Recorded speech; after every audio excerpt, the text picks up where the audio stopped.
자, 정액법 보시면은 이 평가 대상 물건의 가치가 매년 일정한 금액씩 감가된다는 우리 전제하에 구하는 방법이죠. 그래서 매년에 감가액이 나오죠. 자, 요 수식은 또 암기를 반드시 하고 다니셔야 될 수식입니다. 항상 이 기준 시점이라는 걸 항상 여러분이 우리 시험 문제 보면요, 이런 걸 좀 주의해서 보셔야 돼.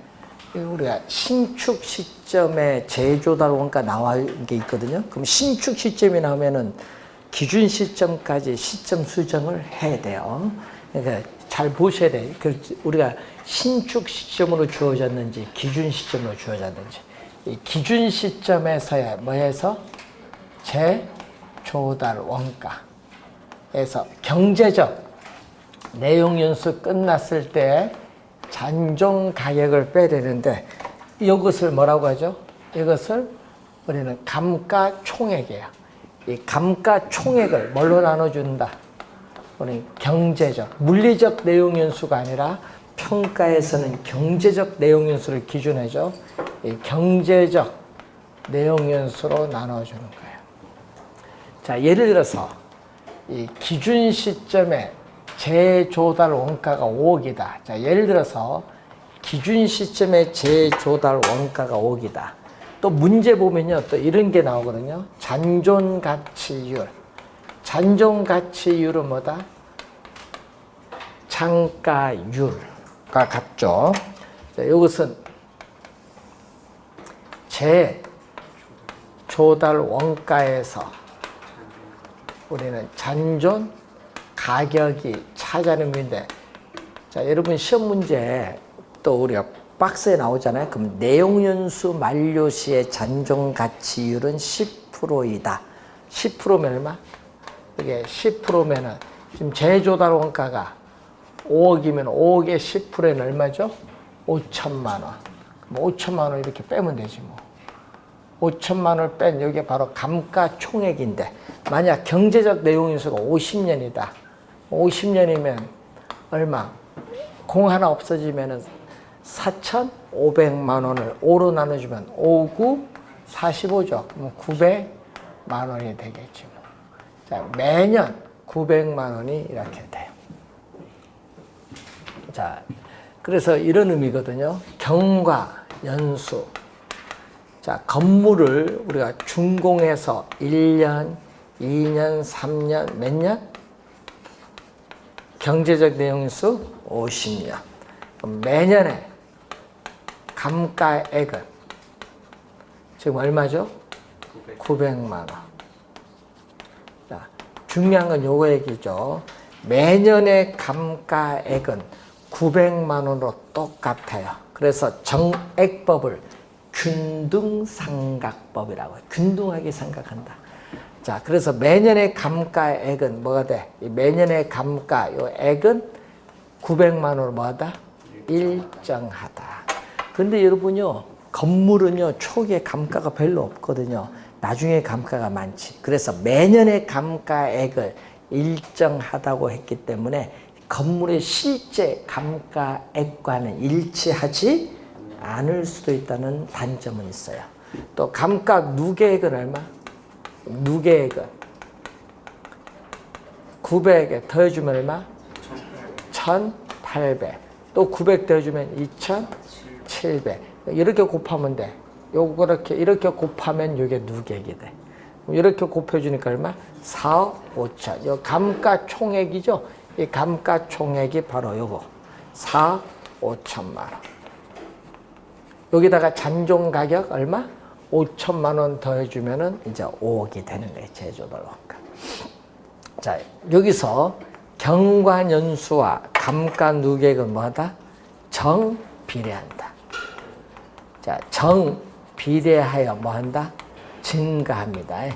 정비례하여 증가하기 때문에 정액법을 직선법이라고 돼. 직선법. 정비례하여 증가하기 때문에 정액법을 직선법이라고 한다. 중요한 특징인데, 자, 그런데 이제 여기서 감가수정액은 어떻게 구하죠? 감가수정액 또는 감가누계액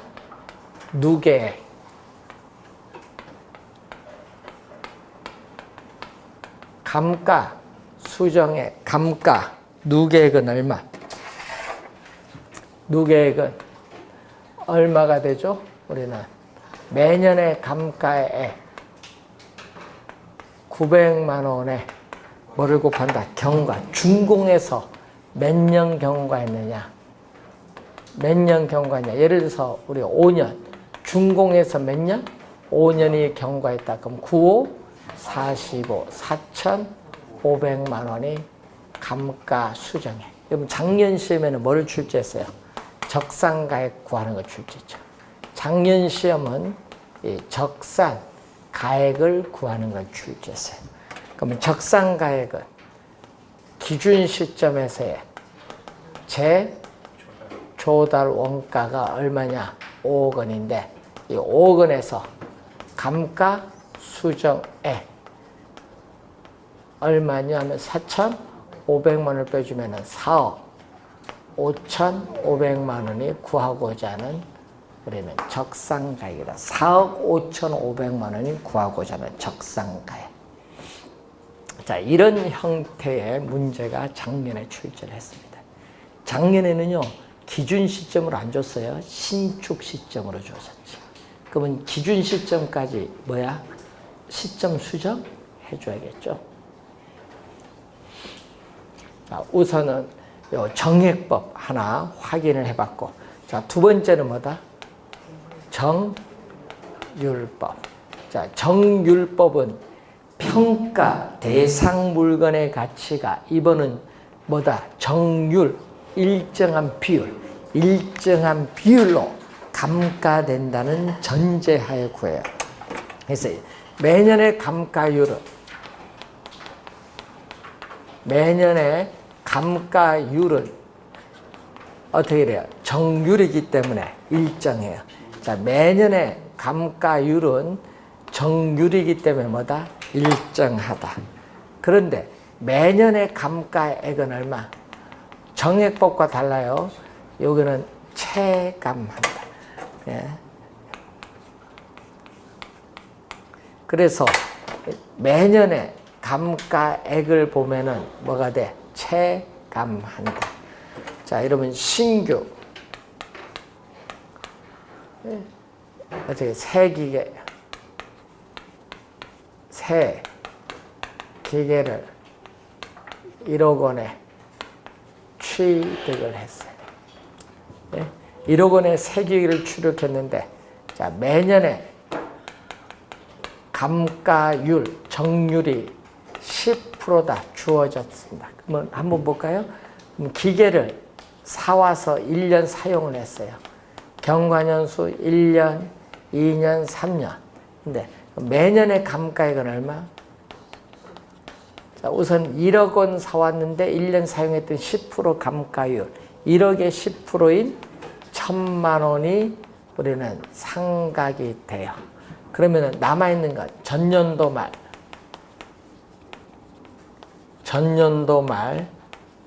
미상각 금액은 1억 원에서 1,000만 원 뺀 얼마? 9천만 원이 남아있어요. 9천만 원. 자, 1년 지난 기계의 가치가 9천만 원이야. 그럼 다시 9천만 원이 1년 지나면 또 10%인 얼마? 900만 원이 상각되면 9천만 원에서 900만 원 빼면 얼마? 8,100만 원. 2년 지난 기계의 가치. 다시 1년 지나면 10%인 810만 원이 상각되면 8,100만 원에서 810만 원 빼니까 7,290만 원. 이런 식으로 계속 갑니다. 자, 여러분 2년 전에는요, 2년 지난 요걸 구하는 걸 출제했어요. 자, 어떻게 나온다? 상각 첫 해의 감가액은 가장 많고 기간이 경과할수록 감가액은 점점 줄어들어요. 그래서 체감 상각법이라고 해요. 그래서 매년의 감가액은 체감하는데 문제는 매년의 감가액이 다르다 보니까 표준 감가액 구하기가 어렵다는 단점이 있고, 또 기계의 능률이 높은 초기에 상각액을 많이 하기 때문에 투자한 자본을 안전하게 빠르게 회수할 수 있다는 장점은 있어요. 그리고 요거 잔고 보세요. 전년도 말 미상각금액 잔고가 점점 또 줄어들죠. 그래서 잔고 점감법. 잔고가 점점 감소한다. 잔고 점감법이라고도 해요. 정렬법. 그런 의미에서. 자, 중요한 특징 한번, 이 계산 문제 안 내요. 2년 전에 한번 냈기 때문에 내지는 않을 거고, 이 개념 설명, 특징 설명하기 위해서 그런데 문제는 아까 우리 감가율이 나오는데, 자, 여러분, 감가율과 뭐를 더한다? 장가율. 장가율은 잔존가치율을 대주면 얼마? 1이에요, 이건 항상. 그럼 만약에 시험 문제 장가율이 70%다. 0.7이다. 그러면은 감가율은 얼마? 30%, 0.3이다. 이 말이에요. 시험 문제 장가율을 주지만, 감가율을 구할 수 있는 거예요. 자, 우선은 정률법 우리가 바꿔요. 세 번째, 상환기금법.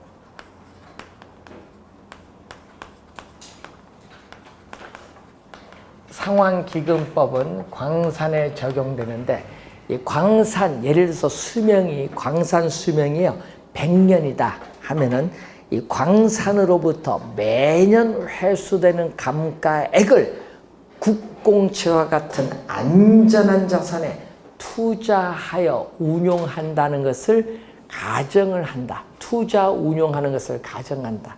그럼 뭐가 발생해요? 국공채 투자는 복리 계산에 따른 이자가 발생해요. 그러면 광산 수명이 다 됐을 때 국공채 투자, 여러분 국공채 투자는 원금과 복리 계산 이자를 합한 원리금의 뭐죠? 총 합계와 광산 수명 다 됐을 때 감가액을 다 더해준 뭐? 감가 누계액을, 누계액이 서로 뭐 하게끔? 서로 갖게끔 매년 일정한 금액을 상각하는 방법을 상환기금법이다. 즉 매년 회수되는 감가액을 국공채에 투자한 원금과 복리계산 이자 상당액을 더해준 금액을 광산 수명 내용연수로 어떻게 돼요? 회수하는 방법을 뭐라고 한다? 상환기금법이에요. 자, 그러면은 개념이거든요. 그럼 개념을 보면은 이게 내용연수거든요. 자, 내용연수를 보면요, 우리가 매년의 감가액을 보면요, 매년 이렇게 일정한 금액씩 상각되는 방법이 뭐냐면은 정액법이에요. 또 상환기금법도 이렇게 또 아까처럼 요거 갖게끔 매년 일정한 금액을 또 상각하는 방법을 상환기금법인데, 요 차이가 있는 것은 국공채에 투자했을 때 복리계산에 따른 뭐만? 이자만큼 차이가 있는 거예요. 차이가. 자, 이때 이렇게 내려오는 것은 정률법. 정률법에 초년도에 보면은 정률법이 감가액이 가장 많고, 그래 정액법은 두 개. 하여튼 정액법은 중간. 그리고 상환기금법이 가장 적다는 걸 알 수 있어요.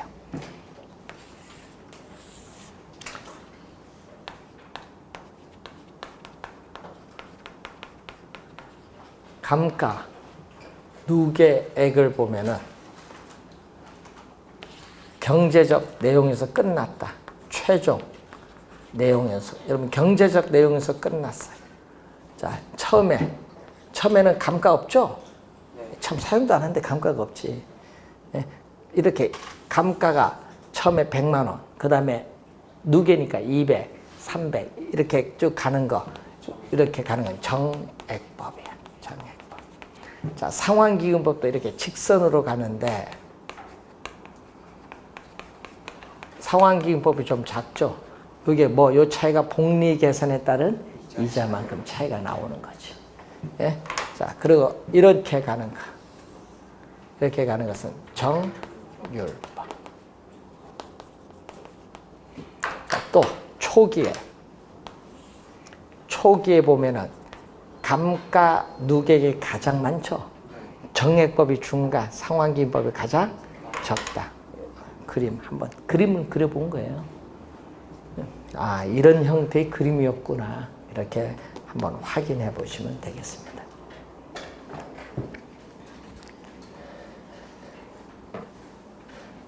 자, 관찰 감가법을 한번 이제 보시면은, 관찰 감가법은 우리가 감정평가사가 평가 대상 물건의 각 구성 부분 또는 전체를 직접 관찰해서 조사를 해요. 그래서 감가 요인과 감가액에 반영하는 방법을 뭐라고 한다? 관찰 감가법인데, 이 관찰 감가법도 우리는 대상 물건의 구성 부분이나 전체를 직접 관찰 조사하는데 뭘로 나눈다? 또 우리는 물리적, 기능적, 경제적 요인으로 뭐 한다? 세분해요. 경제적, 물리적, 기능적, 경제적 요인으로 세분해서 어떻게 돼요? 이 개별적인 상태나 전체를 어떻게 돼요? 우리는 직접 관찰 조사해서 반영을 합니다. 근데 여러분, 장점은요, 감정평가사가 평가 대상 물건을 각 구성 부분을 세밀하게 조사해서 반영할 수 있는 장점은 있어요. 그런데 단점은 뭐냐? 단점은 감정평가사의 능력이라든지 경험, 초짜하고 30년 경력자가 다르겠지. 능력과 경험이 다르기 때문에 평가사의 주관 개입의 여지가 많다. 단점이야. 객관적이지 않고 주관 개입 여지가 많고, 또 바깥 외부에서 관찰하기 어려운 내부 기술적 측면, 내부적 감가죠. 기술적 측면의 하자는 놓치기 쉬운 단점도 있는 게 관찰 감가법. 또 분해법이 있어요. 자, 분해법. 우리는 원가법에서의 감가 수정 방법인데 분해를 해 들어가거든요. 자, 어떻게 분해하느냐? 감가를 분해를 합니다. 우선 분해를 내부적과 외부적 감가로 이렇게 분해를 했어요. 자, 내부적 감가, 외부적 감가로 분해를 했고, 다시 내부적 감가는 또 분해가 돼. 이 기술적 측면에 대상 물건 내부적 요인에서 발생하는 감가는 다시 분해를 물리적인 감가, 다시 기능적 감가. 자, 외부적 감가는 경제적 감가. 또 학자에 따라서는 법률적 감가도 포함시키기도 합니다. 자, 이때 이렇게 감가.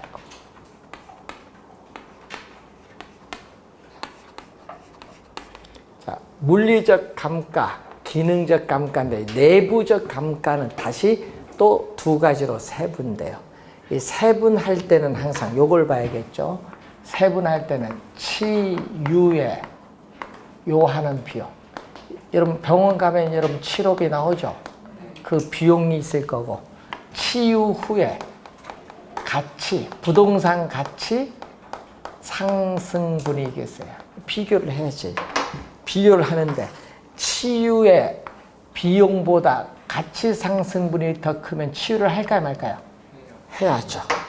근데 이렇게 되면 어떻게 돼? 치유에 요하는 비용이 더 많이 든다. 가치 상승분보다. 이때는 치유를 하지 않을 거다. 그래서 여러분이 치유에 요하는 비용보다 치유의 가치 상승분이 크면요, 우리는 비용을 투입해서 치유를 합니다. 이것을 치유가 가능한 감가. 그런데 이렇게 되면은 비용이 많이 들면은 어떻게 돼요? 철거할 때까지 그대로 놔둬버려. 놔둬서 이용을 해요.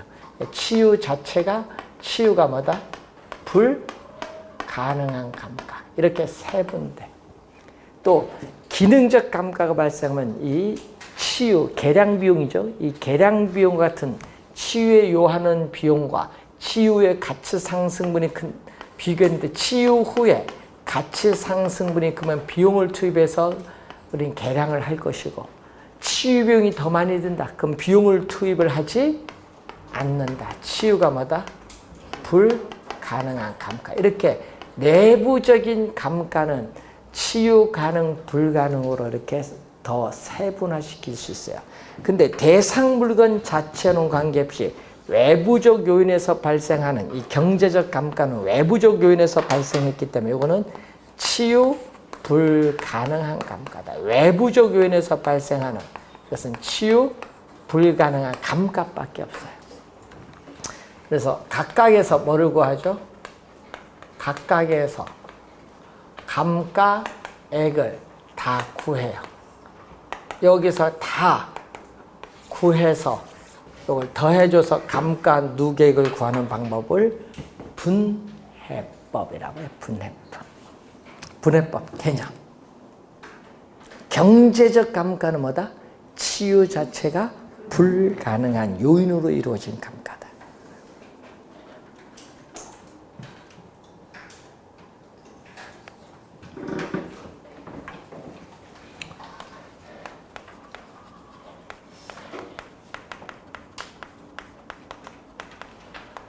비교 방식에서 거래 사례 비교법을 그대로 준용하죠. 거래 사례 비교법을 그대로 적용을 하는 거죠. 그대로 임대 사례 비교법이 우리가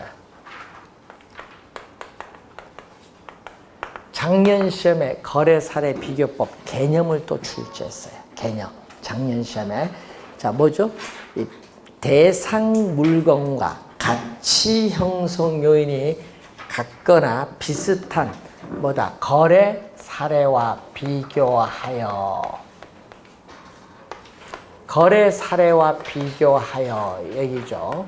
그러면 거래 사례와 비교하여 하니까 뭐가 나온다? 거래 사례에 가액이 나오겠지. 요건 주어지겠죠. 얼마.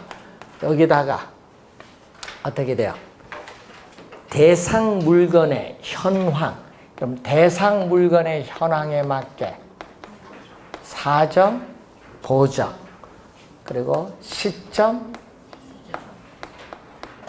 수정, 가치 형성 요인의 비교. 가치 형성 요인의 비교 등의 과정을 거쳐 대상 물건의 가액을 산정하는 감정평가 방법을 거래 사례 비교법. 그 개념을요, 작년에 출제했고요. 요거 네모 안에 들어갈 말 무엇입니까? 요건 26회 시험에 출제했어요. 네모 안에 들어갈 말. 자, 그리고 임대 사례 비교법은 27회는 또 요 네모 안에 들어갈 말 무엇입니까? 출제했어요. 27회는. 자, 또 마찬가지죠. 대상 물건과 가치 형성 요인이 같거나 비슷한 임대 사례와 비교하여. 임대 사례와 비교하니까 임대 사례에 뭐죠? 임대료가 나오겠지. 얼마 나오겠어? 예를 들어서 자, 여러분 월 50만 원에다 하면은 월 50만 원 들어가면 안 돼요. 임대료 계산 항상 연간. 월 50만 원은 얼마? 600만 원. 나중에 시험 치면요, 그래도 막 계산하신 분 많아. 하여튼 임대료는 1년. 여기다가 뭐 한다? 이제 또 사정, 보정. 대상 물건의 현황에 맞게 또 사정, 보정, 시점, 수정, 가치 형성 요인 비교 등의 과정을 거쳐 대상 물건의 임대료를 산정하는 감정평가 방법을 임대 사례 비교법인데, 이때 가치 형성 요인 비교, 여기는 뭐가 있다? 지역 요인 비교, 그리고 뭐가 있어요? 개별 요인 비교가 있어요. 만약에 등이 있거든요. 면적이 다르면요, 대상 부동산과 사례 부동산 면적이 다르면 면적까지 비교해야 돼. 작년에는 면적 다른 것까지 나와서 그거 면적 비교까지 해줘야 돼. 작년 시험에는요, 비중가액 구하는 거 계산 하나, 개별 요인 비교 치구하는 거 계산 하나, 두 문제 계산 문제 출제했는데 작년은 다 쉬웠어요. 뭐 20초도 안 걸렸어요. 전자계산기만 잘 누르면. 계산기 가져가야 돼요. 쌀집 계산기 가져가시면 돼요. 큰 거 있잖아, 큰 거. 계산기 가져갔는데 그 한 번 옆에서 한 번도 못 쓰신 분이 많습니다. 요 두드리는 소리 나는데 없대요. 민법 풀다 보니까 시간 나갔다.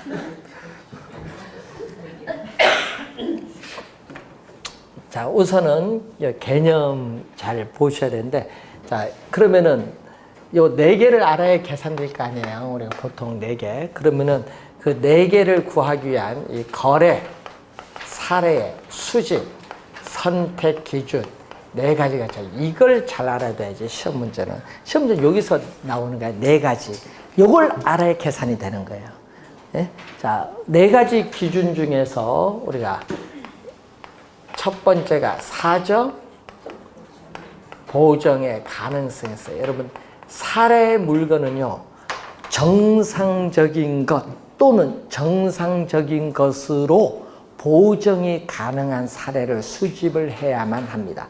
그럼 거기 보기에 이런 게 나왔어요. 거기 디귿인가 거기 보면 이렇게 나와요. 특수한 사정이 어떻게 돼요? 거래 사례는 특수한 사정이 게재되지 않는 거래 사례에 이어야 한다가 나오죠. 이어야가 보면 이게 반드시란 말이거든요. 이게 틀렸어요. 왜 틀렸느냐? 아까 있잖아요. 사례 물건은 정상적인 것 또는 정상적인 것으로 보정이 가능한 사례를 수집해야 된다. 자, 이러면 이민을 가기 위해서 싸게 매각했다. 이런 특수한 사정이 게재되어 있어도 정상 가격으로 보정이 가능하다. 싸게 판 금액을 안다 얘기지. 얼마 싸게 팔았는지. 그걸 알면은 보정이 가능하죠. 그럼 사례를 선택할 수 있어요. 네, 그래서 그 지문이 틀린 겁니다. 예. 그래서 우선은 또 표준지 공시지가가 있어요. 여러분, 공시 토지에 서서 표준지 공시지가가 있거든요. 이 표준지 공시지가를 사례로 수집을 했다. 그런데 문제는 표준지를 선정하는 과정에서 이미 사정을 다 감안했거든요. 표준지를 선정하는 과정에서. 그래서 사정, 보정을 할 필요가 없다라는 거. 표준지 공시지가를 사례로 수집하면 사정, 보정을 할 필요 없어요. 자, 사정, 보정 개념이 뭔지 아세요? 자, 사정, 보정의 개념을 보면은, 자, 여러분 수집된 거래 사례에 거래의 당사자의 특수한 사정이나 개별적 동기가 게재가 되어 있거나 또는 시장의 사정에 정통하지 못해요. 잘 몰라서 적절한 가격으로 거래가 이루어지지 않았어요. 자, 이럴 경우에는 그러한 사정이 없었을 때의 가액으로 정상화하는 작업을 뭐라고 한다? 사정 보정인데, 자, 여러분 정상적인 시장 가치보다 비싸게 거래가 이루어질 수 있죠. 그러면 정상적인 가격으로 고추기해서 뭐다? 감액을 해야 할 사정 보정 요인이고, 또 경매 물건을 싸게 낙찰받았어요. 정상적인 시장 가치로 고추기 위해서는 또 뭐를 해야 돼? 증액을 해야겠죠. 그래서 우리는 감액을 해야 할 사정 보정 요인이냐, 증액을 해야 할 사정 보정이냐, 뭐 둘 중에 하나지 뭐. 그래서 사정 보정치를 보면은, 사정 보정치는, 자, 위에는 대상 부동산의 정상적인 시장 가치, 여러분 시장 가치, 정상적인 시장 가치, 정상 가격이에요. 정상적인 가격. 여기서 사례, 여러분 하여튼 시험에 나오면은 분모는 사례입니다. 분모. 분모, 시험 문제 보면 거래 사례 부동산 해서 나오잖아요. 그럼 아, 요거는 분모로 가는구나. 여기다가 알파가 사정 보정률 몇 퍼센티지, 율은 퍼센티지가 나오는데, 여기서 고가 거래 사례 부동산이 고가로 거래가 이루어지면요 플러스 들어오면 되겠고요. 이 거래 사례 부동산이 뭘로? 저가로 이루어지면요 뭐가 들어온다? 마이너스. 그러면 여러분이 시험 문제 이제 28회 시험에 이렇게 나왔거든요. 정상적인 대상 부동산의 정상적인 시장 가치는 100%이다. 정상적인 시장 가치 100%인데 이 거래 사례 부동산이 정상적인 시장 가치보다 20% 저가로 거래가 됐다. 20% 저가가 거래됐다. 저가니까 뭐? 마이너스. 그럼 얼마죠? 80분의 100인데 분모 분자를 20으로 나눠주면 얼마? 4분의 5, 1.25죠. 28회 시험에 출제된 정답. 이건 전자 계산기도 필요 없어. 이렇게 간단하게 저렇게 구할 수 있어요. 2년 전에 출제했습니다. 자, 사정 보정의 가능성. 요거 우선 하나 했고, 그리고 요 나머지 3개하고 관련해서 이제 우리 나머지 이론은 우리가 다음 주에 이론을 맞춰서 종강을 하도록 하겠습니다. 자, 오늘 수고하셨습니다.